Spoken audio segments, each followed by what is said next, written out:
RBI assistant, RBI grade B, ഏതാണോ നിങ്ങൾ ആഗ്രഹിക്കുന്നത് അവിടേക്ക് എങ്ങനെ നിങ്ങൾക്ക് എത്തിപ്പെടാൻ പറ്റും? QA മോശമായിട്ടുള്ളവർക്ക് സെപ്പറേറ്റ് ക്ലാസ്, അതേപോലെ റീസണിങ് മോശമായിട്ടുള്ളവർക്ക്, പിന്നാക്കം നിൽക്കുന്നവർക്ക്, ബാക്ക് ആയിട്ടുള്ളവർക്ക് റീസണിങ്ങിന് സെപ്പറേറ്റ് ബാച്ച്, ഇംഗ്ലീഷ് മോശമായിട്ടുള്ളവർക്ക് ഇംഗ്ലീഷിന് separate batch. Hi all, welcome to entry banking Malayalam YouTube channel. ഞാൻ വൈശാഖ് മാധവൻ. നമ്മൾ ഓൾറെഡി തന്നെ 2024 ഏതൊക്കെ എക്സാംസ് ആണ് പ്രതീക്ഷിക്കുന്നതെന്നും എത്ര ദിവസം നിങ്ങളുടെ മുന്നിലുണ്ടെന്നും അതേപോലെ ഏതൊക്കെ ഇൻഷുറൻസ് സെക്ടറിലേക്കുള്ള എക്സാംസ് ആണ്, പ്രൈവറ്റ് ബാങ്കുകളിലേക്ക് SBI PO, SBI ക്ലർക്ക് എന്നതിനെയൊക്കെ കുറിച്ച് മുന്നേ ഞാൻ പറഞ്ഞ വീഡിയോസിൽ ഡിസ്കസ് ചെയ്ത് കഴിഞ്ഞ കാര്യങ്ങളാണ്. ഇനി നമ്മൾ എങ്ങനെ പഠിക്കണം, എങ്ങനെ പഠിച്ചാൽ നിങ്ങൾക്ക് നിങ്ങളുടെ ലക്ഷ്യസ്ഥാനത്ത് എത്താൻ പറ്റും, എങ്ങനെ ഈസി ആയിട്ട് ആ ബാങ്കിങ് മേഖലയിലെ നിങ്ങൾ ആഗ്രഹിക്കുന്ന ജോലി, അല്ലെങ്കിൽ ഇൻഷുറൻസ് മേഖലയിൽ നിങ്ങൾ ആഗ്രഹിക്കുന്ന ജോലി, RBI assistant, RBI grade B, ഏതാണോ നിങ്ങൾ ആഗ്രഹിക്കുന്നത് അവിടേക്ക് എങ്ങനെ നിങ്ങൾക്ക് എത്തിപ്പെടാൻ പറ്റും, അതിനെങ്ങനെയാണ് എൻട്രി നിങ്ങളുടെ കൂടെയുള്ളത് എന്നതിനെക്കുറിച്ച് നിങ്ങൾക്ക് അറിയണ്ടേ? അതിനെക്കുറിച്ച് പറഞ്ഞു തരാനാണ് ഇന്ന് ഈ വീഡിയോ കൊണ്ട് നമ്മൾ ഉദ്ദേശിക്കുന്ന കാര്യം.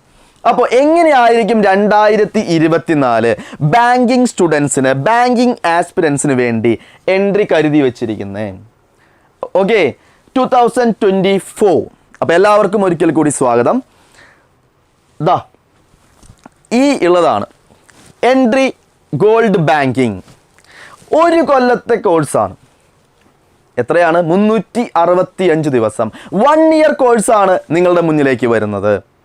ഓക്കെ, ആ 1 ഇയർ കോഴ്സ് എങ്ങനെയാണ്, എന്തൊക്കെയാണ് നിങ്ങൾക്ക് അവിടെ അവൈലബിൾ ആയിട്ടുള്ളത്, എങ്ങനെയാണ് നിങ്ങളെ പഠിപ്പിക്കാൻ പോകുന്നത് തുടങ്ങിയുള്ള എല്ലാ കാര്യങ്ങളും നമുക്ക് ജസ്റ്റ് ഒന്ന് നോക്കാം. നമ്മൾ നമ്മുടെ കോഴ്സ് ഡിസൈൻ ചെയ്തിരിക്കുന്നത് തന്നെ 4 ഘട്ടങ്ങളായിട്ടാണ്. ഏതൊക്കെയാ? ലെവൽ 1. ഒന്നും അറിയാത്ത ഒരാളാണ് ഞങ്ങളുടെ മുന്നിലേക്ക് വരുന്നത്. ജസ്റ്റ് ഡിഗ്രി പാസ് ഔട്ടായിട്ട് എന്താണ് ബാങ്കിങ് ജോലി എന്നൊന്നും നിങ്ങൾ അറിയണ്ട, എന്താണ് ബാങ്ക് എക്സാം അതും നിങ്ങൾക്കറിയില്ല, എന്താണ് പഠിക്കേണ്ടത് അതും അറിയില്ല. അങ്ങനെ ഒരാളെ നമ്മളുടെ മുന്നിലേക്ക് ഇങ്ങോട്ട് വരികയാണ്.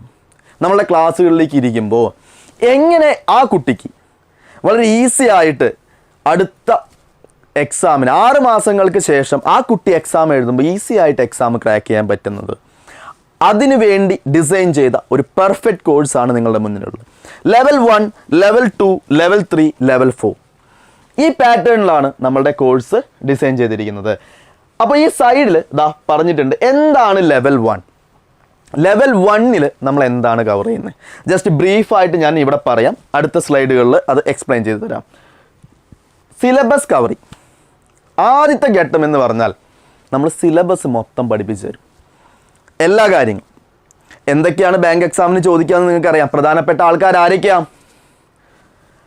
ഒന്നാമൻ ക്വാണ്ടിറ്റേറ്റീവ് ആപ്റ്റിറ്റ്യൂഡ്, റീസണിങ്, ഇംഗ്ലീഷ്. ഇതാണ് നമുക്ക് പ്രിലിമിനറിക്ക് വരുന്ന 3 ആൾക്കാർ. ദെൻ ജനറൽ അവെയർനെസ് എന്ന് പറയുന്ന ആളാണ് മെയിൻസിൽ കൂടെ വരിക. പിന്നെ അടുത്ത ഘട്ടങ്ങളിലേക്ക് പോകുമ്പോൾ ചില എക്സാമുകളിൽ കമ്പ്യൂട്ടർ ആപ്റ്റിറ്റ്യൂഡ് ഉണ്ട്, കമ്പ്യൂട്ടർ ഉണ്ട്, അതേപോലെ തന്നെ എന്തുണ്ട്, ഇൻ്റർവ്യൂ, GD, അങ്ങനെ ഒരുപാട് കാര്യങ്ങൾ നിങ്ങളുടെ മുന്നിലേക്ക് വരും. പേടിക്കണ്ട, നമ്മളതെല്ലാം ഇവിടെ ഞാൻ പറഞ്ഞു തരാം. ലെവൽ 1 സിലബസ് കവറിങ് ആണ്. ആദ്യം എന്താണ് പഠിക്കണം, എങ്ങനെ പഠിക്കണം എന്നുള്ളതിനേക്കാൾ ഉപരി എന്താണ് പഠിക്കേണ്ടത്, എന്തൊക്കെയാണ് പഠിക്കേണ്ടത് എന്നറിയണം. അത് വൃത്തിക്ക് പഠിക്കണം, അത് തറവായിട്ട് പഠിക്കണം. അതിവിടെ പഠിപ്പിച്ചു തരും. സിലബസ് ഫുള്ള് കവർ ചെയ്യും. എല്ലാ ക്വസ്റ്റ്യൻസും മാത്രമല്ല, ഷോർട്ട് കട്ട് മെത്തേഡിലൂടെ ഈസി ആയിട്ട് എങ്ങനെ ആൻസർ കിട്ടാം, നിങ്ങളുടെ ടൈം എങ്ങനെ ലാഭിക്കാം തുടങ്ങി വളരെ തറവായിട്ട് നിങ്ങളെ സിലബസ് പഠിപ്പിച്ചു വിടും. Level 2 strengthening and weakness. അതിനെക്കുറിച്ച് ഞാൻ അതിലേക്ക് വരുമ്പോൾ വളരെ ക്ലിയർ ആയിട്ട് പറഞ്ഞു തരാം. ലെവൽ 3 അഡ്വാൻസ് പ്രിപ്പറേഷനാണ്. ഈ 2 ഘട്ടങ്ങൾ നിങ്ങൾ കംപ്ലീറ്റ് ചെയ്ത് കഴിഞ്ഞാൽ നമ്മൾ ഉയരങ്ങളിലേക്ക് പോകണം. എന്നാലേ നമുക്ക് എന്ത് ചെയ്യാൻ പറ്റുള്ളൂ, നല്ല റാങ്ക് മേടിക്കാൻ പറ്റുള്ളൂ, ഈസി ആയിട്ട് ആ ജോലി ഇങ്ങോട്ട് കയ്യിലെടുത്ത് പോക്കറ്റിലിടാൻ പറ്റുള്ളൂ, അല്ലേ? അപ്പോൾ നമ്മൾ എന്ത് ചെയ്യണം? അഡ്വാൻസ് ആയിട്ട് പ്രിപ്പയർ ചെയ്യണം. മറ്റുള്ളവരുടെ പോലെ ചുമ്മാ ഇരുന്ന് പഠിച്ചിട്ട് കാര്യമുണ്ടോ? ഒരു കാര്യമില്ല. അവരെക്കാൾ മുകളിൽ നിൽക്കണം നമ്മളുടെ പഠിപ്പ്, നമ്മളുടെ സ്റ്റഡീസൊക്കെ മുകളിൽ നിൽക്കണമെങ്കിൽ ആ 3ാമത്തെ ഘട്ടം അതിന് വേണ്ടിയിട്ടുള്ളതാണ്. എന്താണ്? അഡ്വാൻസ്ഡ് പ്രിപ്പറേഷൻ ആണ്, ഹൈ ലെവൽ പ്രിപ്പറേഷൻ തന്നെ. ലെവൽ 4 ആണ് ഇത്. ലെവൽ 4 ആണ് കേട്ടോ. ലെവൽ 4ലേക്ക് വരുമ്പോൾ ഇൻ്റർവ്യൂ ആൻഡ് ഗ്രൂപ്പ് ഡിസ്കഷനാണ്. നമുക്ക് POൻ്റെ ഘട്ടത്തിലേക്ക് വരുമ്പോഴും ചില പ്രൈവറ്റ് ബാങ്കുകളിലൊക്കെ നമുക്ക് എന്തുണ്ട്, ഗ്രൂപ്പ് ഡിസ്കഷൻ വരും. അപ്പോൾ ഈ ഗ്രൂപ്പ് ഡിസ്കഷനും ഇൻ്റർവ്യൂക്കും വേണ്ടി ചുമ്മാതെ അങ്ങോട്ട് പോയി കഴിഞ്ഞാൽ ചിലപ്പോൾ പുറന്തള്ളപ്പെട്ട് പോവാം. അപ്പോൾ നമ്മൾ എന്ത് ചെയ്യണം, അവിടെയും നമ്മളുടെ എന്തുണ്ട്, കോച്ചിങ് ഉണ്ട്. അതാണ് നമ്മൾ ലെവൽ 4ൽ ഉദ്ദേശിക്കുന്നത്. ഇനി ഇതിനെക്കുറിച്ചൊക്കെ വളരെ വിശാലമായിട്ട് തന്നെ ഞാൻ നിങ്ങൾക്ക് പറഞ്ഞുതരാം. ഇൻട്രൊഡക്ഷനാണ് ജസ്റ്റ് പറഞ്ഞത്. ലെവൽ 1 എന്താ, ഞാൻ നിങ്ങളുടെ അടുത്ത് പറഞ്ഞു, ആദ്യത്തെ 3 മാസം ഫസ്റ്റ് 90 ഡേയ്സ് നമ്മളുടെ ഈ കോഴ്സ് കൊണ്ട് ഉദ്ദേശിക്കുന്നത് എല്ലാ പാർട്ടും നിങ്ങൾക്ക് എന്തൊക്കെയാണോ പഠിക്കാനുള്ളത്, ഞാൻ നേരത്തെ പറഞ്ഞു QA, quantitative aptitude, reasoning, English തുടങ്ങി ജനറൽ അവെയർനെസ്, കമ്പ്യൂട്ടർ ആപ്റ്റിറ്റ്യൂഡ്, അങ്ങനെ എല്ലാ ടോപ്പിക്കുകളിലുമുള്ള വളരെ തറവായിട്ട് വളരെ എക്സ്പീരിയൻസ് ആയിട്ടുള്ള ഫാക്കൽറ്റീസ് നിങ്ങൾക്ക് ക്ലാസ്സുകൾ എടുത്ത് തരും. ഓക്കെ, ആ ക്ലാസ്സുകൾ നിങ്ങൾക്ക് എന്തായിരിക്കും, ലൈവ് സെക്ഷൻസ് ആയിരിക്കും. അത് നിങ്ങൾക്ക് കേൾക്കാൻ പറ്റിയില്ലെങ്കിൽ കൂടി അതിൻ്റെ എല്ലാം റെക്കോർഡഡ് ക്ലാസ്സുകളും നിങ്ങൾക്ക് അവൈലബിൾ ആക്കി തരും. അപ്പം ഞാൻ പറഞ്ഞല്ലോ, 90 ദിവസം ബേസ് ലെവൽ തൊട്ട് ഹൈ ലെവൽ വരെയുള്ള ക്വസ്റ്റ്യൻസിനെ നിങ്ങളെ പരിചയപ്പെടുത്തി തറവായിട്ട് പഠിപ്പിച്ചു തരും. അപ്പോൾ ഈ 90 ഡേയ്സിൽ നമ്മളുടെ സിലബസ് ഫുള്ള് നിങ്ങളെ കൊണ്ട് നമ്മൾ എന്ത് ചെയ്യും, തറവായിട്ട് പഠിപ്പിച്ചു തരും. അപ്പം 90 ഡേയ്സ്, ഇനീഷ്യൽ ആയിട്ടുള്ള 90 ഡേയ്സ്, ലെവൽ 1 എന്ന് പറഞ്ഞാൽ ഒന്നും അറിയാത്ത ഒരു സ്റ്റുഡൻ്റ് ആണെങ്കിൽ പോലും ആ 90 ദിവസം കഴിയുമ്പോൾ വളരെ തറവായിട്ട് സിലബസ് കംപ്ലീറ്റ് ആയിട്ടുണ്ടാവും. അതാണ് നമ്മൾ ഈ 90 ഡേയ്സ് കൊണ്ട് ഉദ്ദേശിക്കുന്നത്. സിലബസ് കവറിങ് ഫുള്ളായിട്ട് ക്ലാസ്സുകൾ എടുത്ത് കഴിഞ്ഞാൽ നമ്മൾ ലെവൽ 2ലേക്ക് പോവുകയാണ്. ഈ 90 ദിവസം കഴിഞ്ഞാൽ ഞാൻ അവിടെ പറഞ്ഞു വീക്ക്നെസ് ആൻഡ് സ്ട്രെങ്ത് എന്ന് പറഞ്ഞു. അപ്പോൾ ഞാൻ നിങ്ങളുടെ അടുത്ത് പറഞ്ഞു, ഞാൻ അതിനെക്കുറിച്ച് പറയാമെന്ന് പറഞ്ഞു. ഇന്നേ വരെ ഒരു കോഴ്സുകളിലും ആരും ചെയ്യാത്ത ഒരു കാര്യമാണ് നമ്മളിവിടെ ചെയ്യാൻ പോകുന്നത്. കേരളത്തിൽ തന്നെ ആദ്യമായിട്ടും തന്നെ പറയാം, ഈ 90 ദിവസം നിങ്ങൾ ക്ലാസ്സിലിരിക്കുമ്പോൾ ഏതൊരു സബ്ജക്റ്റ് ആയാലും ചിലവർ പറയും എനിക്ക് ക്വാണ്ടിറ്റേറ്റീവ് ആപ്റ്റിറ്റ്യൂഡ് ടഫാണ് അല്ലേ, ചിലവർ പറയും എനിക്ക് റീസണിങ് ടഫാണ്, ചിലവർ പറയും എനിക്ക് ഇംഗ്ലീഷ് ടഫാണ്, GA പഠിക്കാൻ പറ്റുന്നില്ല. നിങ്ങളുടെ ആ വീക്ക്നെസ് എവിടെയാണോ നിങ്ങൾ പിന്നിലേക്ക് പോകുന്നത്, എവിടെയാണോ നിങ്ങൾ ബാക്കിലേക്ക് പോകുന്നത്, അത് മനസ്സിലാക്കി ആ വീക്ക്നെസ്സിനെ ഇമ്പ്രൂവ് ചെയ്ത് വരണ്ടേ നമുക്ക്, എന്നാലല്ലേ നമുക്ക് നല്ല മാർക്ക് കിട്ടുള്ളൂ. അതാണ് നമ്മൾ ഈ ലെവൽ 2 എന്നുള്ളത് കൊണ്ട് ഉദ്ദേശിക്കുന്നത്. കോണ്ട് ബാച്ച് QA ടഫായിട്ടുള്ള കുട്ടികൾക്ക് നമ്മൾ ഇവിടെ സെപ്പറേറ്റ് ക്ലാസ് കൊടുക്കും. QA മോശമായിട്ടുള്ളവർക്ക് സെപ്പറേറ്റ് ക്ലാസ്. ഓക്കെ, അതേപോലെ റീസണിങ് മോശമായിട്ടുള്ളവർക്ക്, പിന്നാക്കം നിൽക്കുന്നവർക്ക്, ബാക്കായിട്ടുള്ളവർക്ക് റീസണിങ്ങിന് സെപ്പറേറ്റ് ബാച്ച്, ഇംഗ്ലീഷ് മോശമായിട്ടുള്ളവർക്ക് ഇംഗ്ലീഷിന് സെപ്പറേറ്റ് ബാച്ച്. അപ്പോൾ നിങ്ങൾ എവിടെയാണോ ബാക്കിൽ നിൽക്കുന്നത്, എവിടെയാണോ നിങ്ങൾക്ക് കയറി വരാൻ പറ്റാത്തത്, അവിടെ നിങ്ങൾക്ക് വീണ്ടും ക്ലാസ്സുകൾ തരാണ്. നിങ്ങളുടെ വീക്ക്നെസ് കണ്ടുപിടിച്ച് നിങ്ങളുടെ മെൻറ്റേഴ്സിന് വളരെ ഈസി ആയിട്ട് നിങ്ങൾ എവിടെയാണ് പിന്നാക്കം നിൽക്കുന്നതെന്ന് മനസ്സിലാക്കാൻ പറ്റും. നമ്മളുടെ ക്ലാസ്സുകളുടെ അടുത്തൊരു അഡ്വാൻറ്റേജ് ആണ് മെൻറ്റർ സപ്പോർട്ട്. ഇൻഡിവിജ്വൽ മെൻറ്റർഷിപ്പ് എന്തായാലും എല്ലാവർക്കും ഉണ്ടാവും. മെൻറ്റേഴ്സിൻ്റെ സപ്പോർട്ടോട് കൂടി എവിടെയാണ് നിങ്ങൾ ബാക്കിൽ നിൽക്കുന്നതെന്ന് നമുക്ക് മനസ്സിലാക്കി അവർക്ക് വേണ്ടിയിട്ടുള്ള സെപ്പറേറ്റ് കോച്ചിങ് ആണ്, സെപ്പറേറ്റ് ബാച്ചുകളിലേക്കുള്ള. ഇവിടെയും നിങ്ങൾക്കുള്ള ഹൈ ലെവൽ ആയിട്ടുള്ള ഫാക്കൽറ്റീസിൻ്റെ വളരെ എക്സ്പീരിയൻസ്ഡ് ആയിട്ടുള്ള ഫാക്കൽറ്റീസാണ് ഇവിടെയും നിങ്ങൾക്ക് ക്ലാസ്സുകൾ തരിക. അപ്പം ലെവൽ 1 ഞാൻ പറഞ്ഞു, ലെവൽ 2ൻ്റെ ബെനിഫിറ്റ് ആദ്യമായിട്ടാണെന്നും ഞാൻ പറഞ്ഞു. ഇതേപോലെ ഒരു സ്ഥലത്തും നിങ്ങൾക്ക് ക്ലാസ്സുകൾ ഇതുവരെ അവൈലബിൾ ആയിട്ടുണ്ടാവില്ല. ഓക്കെ, അപ്പോൾ നിങ്ങൾ ലെവൽ 1ഉം ലെവൽ 2ഉം കഴിയുന്നതോടുകൂടി നിങ്ങൾ എന്തായി, നല്ല ഉഷാറായിട്ട് സബ്ജക്റ്റും പഠിച്ച് നല്ല സ്ട്രോങ് ആയിട്ടുണ്ടാവും. നല്ല ബേസൊക്കെ ആയിക്കഴിഞ്ഞാൽ ഇനി ലെവൽ 3. നമ്മൾ ഈ ലെവൽ 3 എന്ന് പറഞ്ഞു കഴിഞ്ഞാൽ എന്താണ് നമ്മളുടെ മുന്നിലുള്ളത്? നമ്മളെല്ലാം പഠിച്ചു കഴിഞ്ഞു, പക്ഷെ പലവരും പിന്നാക്കം പോകുന്ന കുറച്ച് കാര്യങ്ങളുണ്ട്. സ്പീഡ് കിട്ടുന്നില്ല അല്ലേ? ഓക്കെ, അതേപോലെ നെഗറ്റീവ് മാർക്സ് വരുന്നു. സ്പീഡ് കിട്ടുന്നില്ല, അതേപോലെ എന്ത് വരുന്നു, നെഗറ്റീവ് മാർക്സ് വരുന്നു. അപ്പോൾ ഇതിനെല്ലാം ഇമ്പ്രൂവ് ചെയ്യണം. അതാണ് നമ്മൾ ഇവിടെ ലെവൽ 3 കൊണ്ട് ഉദ്ദേശിക്കുന്നത്. നിങ്ങൾക്ക് ഹൈ ലെവൽ ആയിട്ടുള്ള മോക്ക് ടെസ്റ്റ് കാര്യങ്ങളുണ്ടാവും, ഇൻഡിവിജ്വൽ ക്വിസുകളുണ്ടാവും. നിങ്ങൾ എങ്ങനെ നിങ്ങളുടെ വീക്ക്നെസ് ആയിട്ടുള്ള നെഗറ്റീവ് ആക്യുറസി ഇല്ലായ്മ ഒരു പ്രശ്നമാണ്. അപ്പോൾ ആക്യുറസി സ്പീഡ് ഇമ്പ്രൂവ് ചെയ്യാനായിട്ടുള്ള ക്ലാസ്സുകളും നിങ്ങൾക്കുള്ള സപ്പോർട്ടുമാണ് നമ്മൾ ലെവൽ 3 ഉദ്ദേശിക്കുന്നത്. അപ്പോൾ ലെവൽ 3 കൂടി കഴിയുമ്പോൾ നിങ്ങൾ എന്താവും? സ്ട്രോങ് ആവും. നോട്ടിഫിക്കേഷൻ ഇങ്ങോട്ട് വന്നാൽ മതി, ജസ്റ്റ് ഞാൻ പോയി എഴുതി റിസൾട്ടായിട്ട് ഇങ്ങോട്ട് വരാം. ആ ലെവലിൽ നമ്മളുടെ ഈ 3 ലെവൽ കഴിഞ്ഞോടുകൂടി നിങ്ങൾ എന്താവും? സെറ്റാവും. പ്രിലിമിനറി എക്സാമിനേഷനും മെയിൻ എക്സാമിനേഷനും എഴുതാനായിട്ട് നമ്മളുടെ ഈ 3 ലെവൽ കഴിഞ്ഞോടുകൂടി നിങ്ങൾ പെർഫെക്റ്റ് ആയിട്ടുള്ള ആൾക്കാരായിട്ട് മാറും. അപ്പോൾ ലെവൽ 1ഉം ലെവൽ 2ഉം ലെവൽ 3ഉം എന്താണെന്ന് നിങ്ങൾക്ക് മനസ്സിലായല്ലോ. നമ്മൾ എക്സാമിനേഷനൊക്കെ കഴിഞ്ഞു കഴിഞ്ഞാൽ നമുക്ക് ഇൻ്റർവ്യൂവും അതേപോലെ തന്നെ എന്തുണ്ടാവും? ഗ്രൂപ്പ് ഡിസ്കഷനും ഉണ്ടാവും.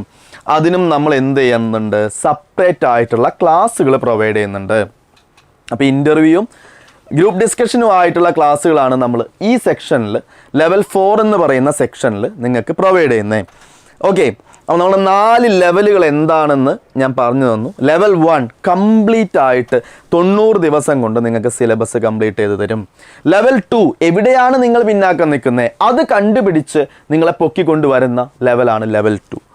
ഓക്കെ, QL ആണെങ്കിൽ QA, റീസണിങ് ആണെങ്കിൽ റീസണിങ്, ഇംഗ്ലീഷ് ആണെങ്കിൽ ഇംഗ്ലീഷ്.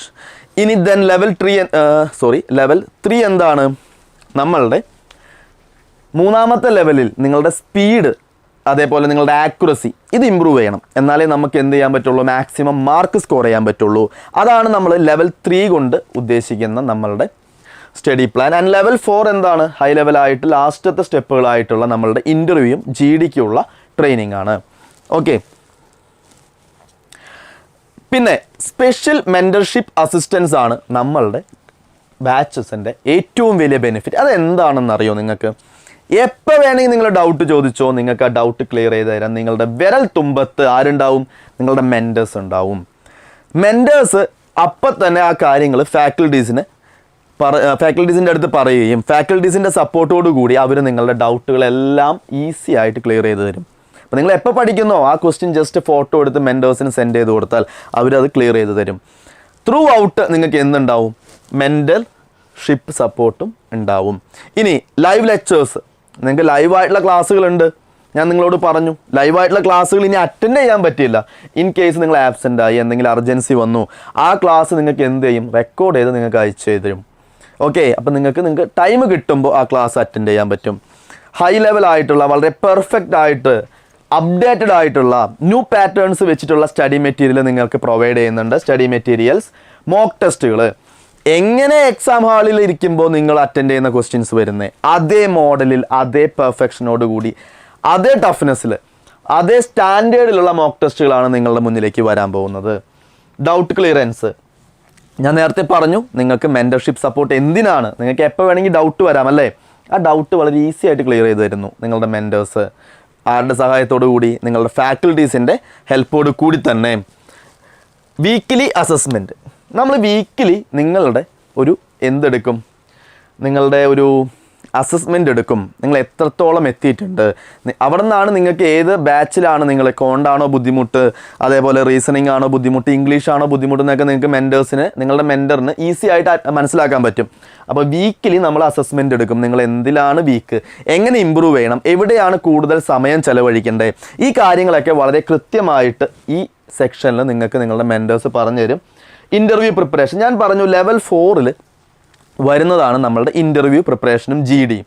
അതിനും നല്ല രീതിയിലുള്ള ഹൈ ലെവലായിട്ടുള്ള ക്ലാസ്സുകൾ നിങ്ങൾക്ക് അവൈലബിൾ ആണ്. വളരെ എക്സ്പീരിയൻസ്ഡ് ആയിട്ടുള്ള സാറുമാരാണ് നിങ്ങൾക്ക് ഇൻ്റർവ്യൂ പ്രിപ്പറേഷൻ എല്ലാം ക്ലാസ്സുകൾ എടുത്തു തരുന്നത്. ഓക്കെ, അപ്പോൾ ഇതാണ് നമ്മളുടെ ബാച്ചിൻ്റെ പ്രത്യേകതകളെന്ന് ഞാൻ പറഞ്ഞു. നമ്മളുടെ ഫാക്കൽറ്റീസ് ആരൊക്കെയാണെന്ന് ജസ്റ്റ് ഒന്ന് പരിചയപ്പെടുത്തുന്ന ഒരു സ്ലൈഡാണ്.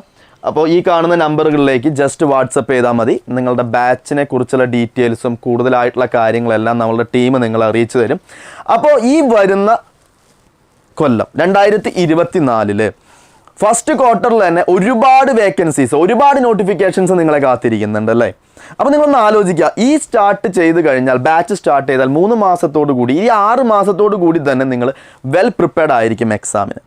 അപ്പോൾ മെയിൻസൊക്കെ വരുന്നത് IBPS POൻ്റെ ഒക്കെ മെയിൻസ് നവംബറിലാണ്. അതിന് മുന്നോടിയായിട്ട് ഇൻ്റർവ്യൂസൊക്കെ വരുന്നത് അടുത്ത കൊല്ലം ഒരു ജാനുവരി 2025 ജാനുവരിയിലാവാം, അല്ലെങ്കിൽ 2024 ഡിസംബറിലേക്ക് ആയിരിക്കാം എന്ത് വരാം, ഇൻ്റർവ്യൂയും ഗ്രൂപ്പ് ഡിസ്കഷനൊക്കെ വരുന്നത്. അപ്പോൾ അതിന് മുന്നായിട്ട് ഇപ്പോഴേ തന്നെ പ്രിപ്പറേഷൻ സ്റ്റാർട്ട് ചെയ്താലേ ഈ 1 ഇയർ നിങ്ങൾക്ക് വളരെ യൂസ്ഫുള്ളായിട്ട് ഉപയോഗിക്കാൻ പറ്റുള്ളൂ. അപ്പോൾ എത്രയും പെട്ടെന്ന് തന്നെ ബാച്ചുകളിലേക്ക് അഡ്മിഷൻ എടുത്ത് നിങ്ങളുടെ സ്റ്റഡി പ്ലാൻ നിങ്ങൾ തന്നെ ക്രിയേറ്റ് ചെയ്യാം. അപ്പോൾ ഈ കാണുന്ന നമ്പറിലേക്ക് നിങ്ങൾ ജസ്റ്റ് കോൺടാക്ട് ചെയ്താൽ ഫുൾ ഡീറ്റെയിൽസ് നിങ്ങൾക്ക് അവൈലബിൾ ആയിരിക്കും. ഓക്കെ, അപ്പോൾ എല്ലാവർക്കും all the very best. Thank